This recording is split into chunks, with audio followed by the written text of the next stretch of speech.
नमस्कार, मेरा मध्य प्रदेश में आप सभी दर्शकों का बहुत स्वागत। मैं हूं आपके साथ राहुल सौमित्र। रसोई और कॉमर्शियल गैस सिलेंडरों की कथित कमी को लेकर कांग्रेस लगातार हमलावर है। इस कड़ी में मध्य प्रदेश कांग्रेस ने अलग अलग शहरों में प्रदर्शन किया है। सबसे पहले आपको तस्वीरें दिखाते हैं भोपाल की। महंगे सिलेंडर से जूझता परिवार, कांग्रेस का हाथ गरीबों के साथ, ऐसे तमाम टैगलाइन। ये सिलेंडर भी गायब, स्मृति ईरानी भी गायब, ये दिखा रहे हैं। एक्चुअली 2012 में ऐसा ही जोरदार प्रदर्शन स्मृति ईरानी ने किया था। तब भारतीय जनता पार्टी का दफ्तर हुआ करता था 7 अशोका रोड पर, और उसके बाहर 24 अकबर रोड के बाहर यहां पर उस रास्ते में स्मृति ईरानी ने प्रदर्शन किया था। शायद वही याद कर रहे हैं। तो भोपाल की तस्वीरें हैं जहां कांग्रेसियों ने बिल्कुल अलग अंदाज में विरोध प्रदर्शन किया है। और घरेलू गैस सिलेंडरों की सप्लाई जरूर ठीक हुई है, बट कॉमर्शियल की नहीं। ऑयल कंपनियों से कॉमर्शियल सिलेंडर ट्रकों में लोड जरूर हुए हैं, लेकिन होटल रेस्टोरेंट की सप्लाई नहीं की गई है। रसोई और कॉमर्शियल गैस सिलेंडरों की कमी को लेकर कांग्रेस ने अनोखे तरीके से विरोध किया है। गोविंदपुरा विधानसभा क्षेत्र से कांग्रेस के पूर्व प्रदेश सचिव रविंद्र साहू नेबरखेड़ा पठानी क्षेत्र में दुकानदारों और आम नागरिकों के बीच ठेले पर कोयला बेचते नजर आए हैं। ये आप देख सकते हैं, यानी ये बता रहे हैं कि गैस सिलेंडर का ऑप्शन अब जो है वो कोयला है। कांग्रेसी ये बता रहे हैं। ये बड़े बड़े पोस्टर आप देख रहे हैं, स्मृति ईरानी है। स्मृति ईरानी ने एक समय जब बीजेपी विपक्ष में हुआ करती थी जोरदार प्रदर्शन किया। 4 तस्वीरें। भोपाल कोयला बेचने निकले कांग्रेसी नेता, और जबलपुर में एनएसवाई के कार्यकर्ता ने जोरदार प्रदर्शन किया है स्कूल कॉलेजों की फीस जो बढ़ रही है उसके खिलाफ। और इंदौर में नए प्रॉपर्टी टैक्स का विरोध किया है। और चौथी तस्वीर ग्वालियर से गैस की किल्लत, कांग्रेस का विरोध प्रदर्शन शुरू हो गया है। तो ये 4 तस्वीरें हैं जो सीधे आम जनता से जुड़े हुए मुद्दे हैं। उसको आधार बनाते हुए कांग्रेस अब सड़कों पर उतर रही है।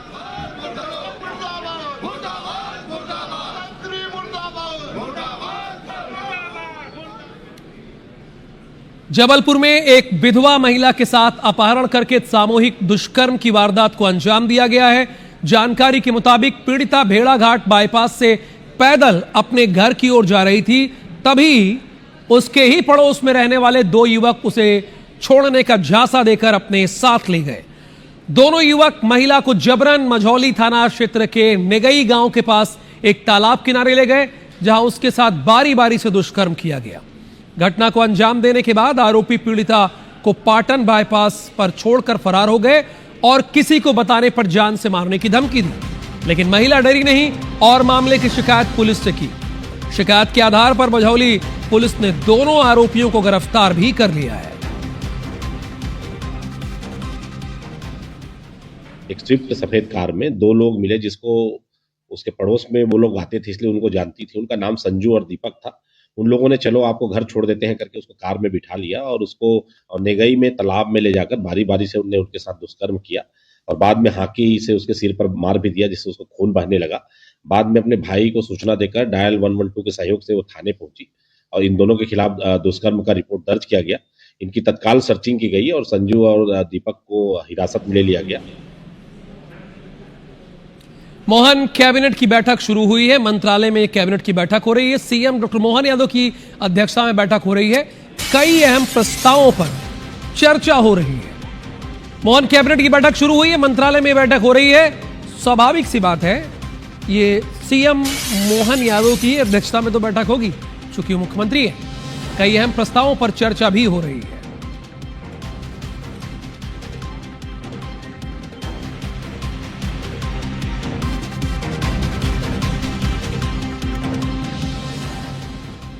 प्रयागराज महाकुंभ से सुर्खियों में आई युवती मोनालिसा की शादी को लेकर विवाद गहरा रहा है। अब मोनालिसा के पिता ने भी इस शादी पर आपत्ति जताते हुए मुख्यमंत्री डॉक्टर मोहन यादव से गुहार लगाई है। आरएसएस के मालवा प्रांत सर संघ चालक डॉक्टर प्रकाश शास्त्री ने इस मामले को देश के लिए चिंताजनक बताया है। उन्होंने कहा है कि ऐसे मामले के पीछे कारणों को समझने की जरूरत है और संस्कारों की कमी इसकी बड़ी वजह है। उन्होंने बताया कि संघ कुटुंब प्रबोधन अभियान के जरिए परिवारों से संपर्क कर बच्चों में संस्कार विकसित करने का प्रयास कर रहा है। तो ये संस्कारों के अभाव के कारण ये होता है। अपने बारे में जानकारी नहीं है हमको, और इसलिए परिवारों में अपने बारे में जानकारी देने की आवश्यकता है। अभी इस काम को बड़े तेज गति से बढ़ा रहे हैं अपन।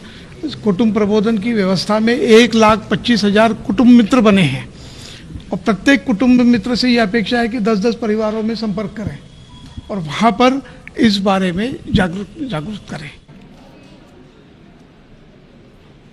भोपाल में लगातार मिल रही बम धमकियों से लोगों में डर का माहौल है। नापतौल विभाग को एक बार फिर धमकी भरा मेल मिला है, जिसमें आरडीएक्स बम से ब्लास्ट करने की बात कही गई है। आखिर कब पकड़ा जाएगा आरोपी, देखिए पूरी रिपोर्ट।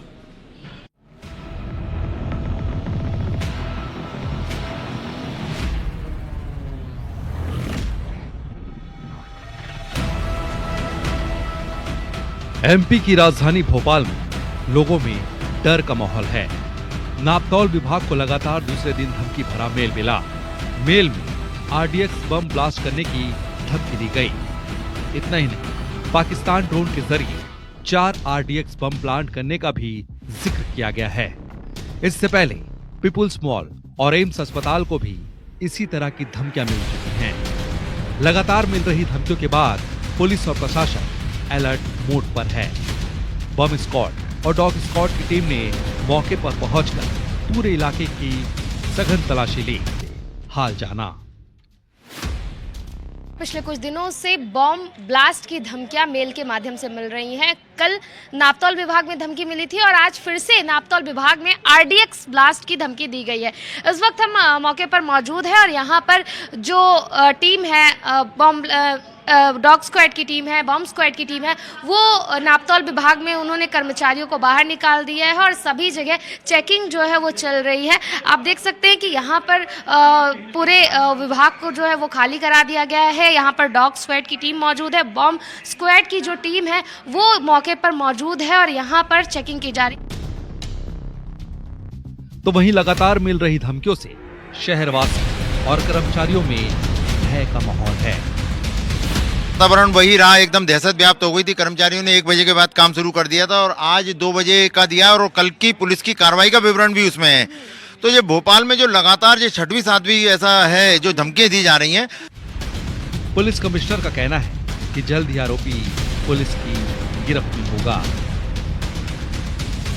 कोई व्यक्ति है जो इस तरह की बदमाशी कर रहा है और वो सेम कंटेंट्स का मेल भी आता है। हमने मामले कायम कर लिए हैं और जल्दी ही लगे हुए हैं उसको ढूंढने में। पुलिस मुस्तैदी से पूरे मामले की तफ्तीश में जुटी है, लेकिन जिस तरह से ईमेल के जरिए अलग अलग जगहों में बम धमाके करने की धमकियां आ रही हैं, उसने सभी की चिंता बढ़ा दी है।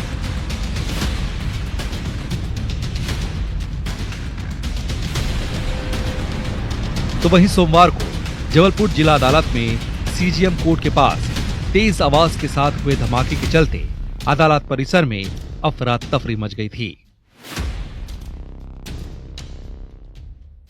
ऐसे में जरूरी है कि सतर्क रहें। कहीं भी कोई संदिग्ध वस्तु या गतिविधि नजर आए तो तुरंत पुलिस को सूचना दें और अफवाहों से बचें। साक्षी त्रिपाठी, IB 24, भोपाल।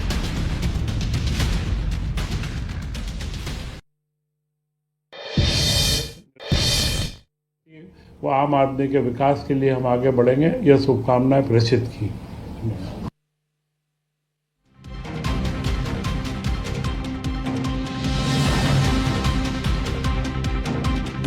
कैबिनेट की बैठक खत्म हो गई है और इस कैबिनेट की बैठक में क्या क्या फैसले लिए गए हैं, इसी बात की जानकारी दे रहे थे चैतन्य कश्यप। मंत्री जी जानकारी दे रहे थे, बता रहे थे कि कैबिनेट की बैठक में कौन कौन से अहम फैसले लिए गए हैं।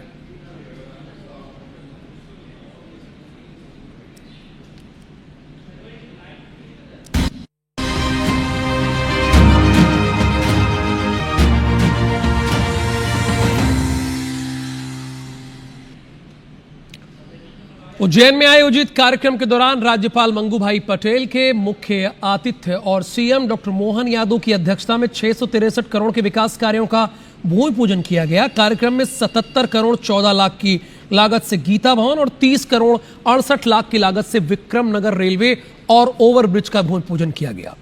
इसके साथ ही शहर में 11 नई सड़कों के निर्माण कार्य भी शुरू किए गए। मुख्यमंत्री ने बताया कि केंद्र सरकार NH 752D के बदनावर पेटलावत थानला खंड को 4 लेन करने की मंजूरी दी है, जिससे उज्जैन का सीधा जुड़ाव दिल्ली मुंबई एक्सप्रेस वे से होगा। मुख्यमंत्री ने यह भी कहा कि सिंघस 2028 भूतो ना भविष्यति होगा। इसके लिए 13,851 करोड़ रुपए के कार्य स्वीकृत किए गए हैं, जबकि 26-27 में 3,060 करोड़ रुपए का विशेष प्रावधान भी रखा गया है। आज मंगलनाथ की कृपा से मंगल वेला में अगर मैं देख रहा हूं तो लगभग 662.46 लाख करोड़ के अलग अलग काम, जिसमें 364 करोड़ 37 लाख की लागत से इतने सारे मार्ग हैं। श्रीमान मंगू भाई पटेल के आशीर्वाद से प्रदेश भर में लगातार विकास का क्रम जारी है। उज्जैन में सम्राट विक्रमादित्य विश्वविद्यालय के 30वें दीक्षांत समारोह में मुख्यमंत्री डॉक्टर मोहन यादव और राज्यपाल मंगू भाई पटेल शामिल हुए। इस अवसर पर राज्यपाल ने विद्यार्थियों से समाज और देश के विकास में सक्रिय योगदान देने का आह्वान किया। दीक्षांत समारोह में 74 विद्यार्थियों को उपाधि, 107 विद्यार्थियों को गोल्ड मेडल और एक शोधार्थी को डीलिट की उपाधि दी गई। हमारी विधानसभा के माध्यम से महामहिम की कलम से ये आकार साकार लेकर के 30वां दीक्षांत समारोह का गौरव बढ़ा रहा है। 379 विद्यार्थियों को उपाधियां मिली है। जिस प्रकार से डिग्रियां मिली है, मैं आपके लिए वाकई में सभी के लिए आगामी सुखद भविष्य की कामना करता हूं। उज्जैन के युवक की कनाडा के एक कॉलेज में विवाद के दौरान गाड़ी चढ़ाकर बेरहमी से हत्या कर दी गई। इस बीच मंगलवार को मृतक के परिजनों से मुख्यमंत्री डॉक्टर मोहन यादव मिलने पहुंचे और हर संभव मदद का भरोसा दिलाया। मुख्यमंत्री ने कहा कि युवक का शव अभी तक परिजनों को नहीं मिला है, लेकिन उसे भारत लाने का पूरा खर्च मध्य प्रदेश सरकार उठाएगी। उन्होंने बताया कि केंद्र सरकार के माध्यम से एम्बेसी से लगातार संपर्क किया जा रहा है और हर संभव प्रयास किए जा रहे हैं।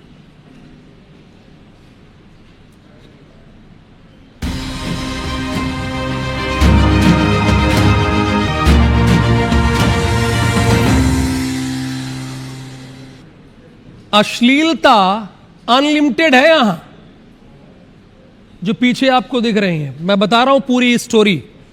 भारतीय फिल्म इंडस्ट्री में क्या अब मनोरंजन और क्रिएटिविटी के नाम पर अश्लीलता परोसी जा रही है?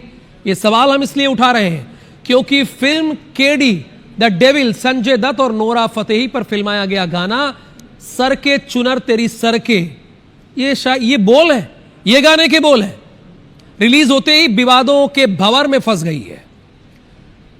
इस गाने के बोल ना हम आपको सुना सकते हैं और ना ही दिखा सकते हैं, लेकिन नोरा पर फिल्माए इस गाने को लेकर सोशल मीडिया पर बहस छिड़ गई है। गाने के लिरिक्स को लेकर कई यूजर्स ने नाराजगी जताई है और इसे आपत्तिजनक बताते हुए आलोचना भी की है। जैसे ही यह विवाद बढ़ा, लोगों की नजर उस लेखक पर गई जिसने गाना लिखा है। दर्शकों ने इस गाने के विजुअल्स और लिरिक्स को फूहड़ करार दिया है। ऑल इंडिया सिने वर्कर्स एसोसिएशन यानी AICWA ने इस पर कड़ा ऐतराज जताते हुए सेंसर बोर्ड के चेयरमैन प्रसून जोशी को पत्र लिखा है। नतीजा यह हुआ कि भारी विरोध के चलते मेकर्स को गाना यूट्यूब से हटाना पड़ा और नोरा फतेही ने भी अपने सोशल मीडिया से इसे डिलीट कर दिया। पहले ये प्रचार कर रही थी, लेकिन लोगों ने इस गाने पर बैन करने की मांग की है। Lyrics of this song is very objectionable. The content is very vulgar. as I have seen that there are specific word which is double meaning and also a very vulgar kind of thing. So we have filed a complaint with CBFC, and also a complaint has sent to the IB ministry regarding this particular song, and we have requested them to ban this song and remove all the content of this song from the social media and all the platforms. इधर BJP की सांसद और actress Kangana Ranaut ने मामले पर प्रतिक्रिया देते हुए बॉलीवुड पर निशाना साधा है। कंगना ने कहा है कि अश्लीलता की सारी हदें पार कर दी, बॉलीवुड पर लगाम कसने की जरूरत है। एक चीप पीआर टैक्टिक्स और अटेंशन सीकिंग के लिए बॉलीवुड ने हर हद पार कर दी है। सारा देश जो है वो उनको धिक्कार रहा है, उनको फटकार रहा है, लेकिन मुझे नहीं लगता उनको कोई भी शर्म है। और इस तरह की अश्लीलता जो है का प्रदर्शन, जिस तरह से सामाजिक जो है संस्कृति को भी लेकर फैमिली के साथ बैठकर टीवी ऑन करना जो है दुश्वार हो गया है, तो इसका भी जो है मुझे लगता है बॉलीवुड पे कुछ अच्छी लगाम लगानी पड़ेगी। जब आप 13 साल के थे तो क्या कर रहे थे? जब आप बड़ा आसान है, जाहिर है इस उम्र में किताबों से भरा बैग लेकर बच्चे स्कूल ही जाते हैं, लेकिन हम बात कर रहे हैं साल 2026 की, जहां कब क्या हो जाए कुछ भरोसा नहीं। अब इस वायरल वीडियो को आप देखिए। यह वीडियो राजगढ़ के ब्यावरा का है, जिसमें एक 13 साल का किशोर दिख रहा है। इसके हाथ में पेन या कॉपी नहीं बल्कि ट्रैक्टर का स्टीयरिंग है। चेहरे की मुस्कान बता रही है कि किशोर ने पहली बार ट्रैक्टर नहीं चलाया, बल्कि ये तो उसके लिए रोज का काम है। ट्रैक्टर चलाने वाला 13 साल का किशोर और उसके पीछे बैठे उसके नन्हे साथी और सड़क पर फर्राटे से दौड़ रहा ट्रैक्टर। हालांकि पुलिस की नजर इस वायरल वीडियो पर पड़ गई है और ब्यावरा पुलिस ने मोटर व्हीकल एक्ट की धाराओं में 11,000 रुपए का चालान काट दिया है। भरिए चालान। जिनको पात्रता है वाहन चलाने की वही चलाए और वैध लाइसेंस के साथ चलाए।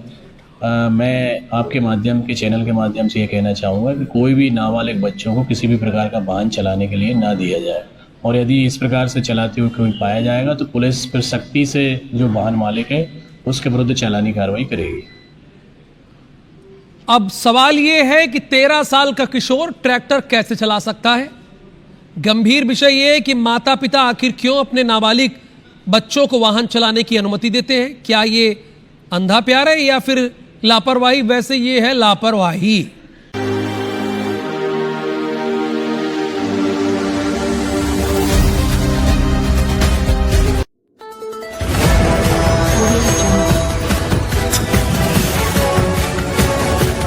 MP लाइव टीवी आपको रखे अपडेट, सच जो हम आपको बताएंगे। तमाम खबरों से अपडेट रहने के लिए MP live TV news channel को सब्सक्राइब करना ना भूलें।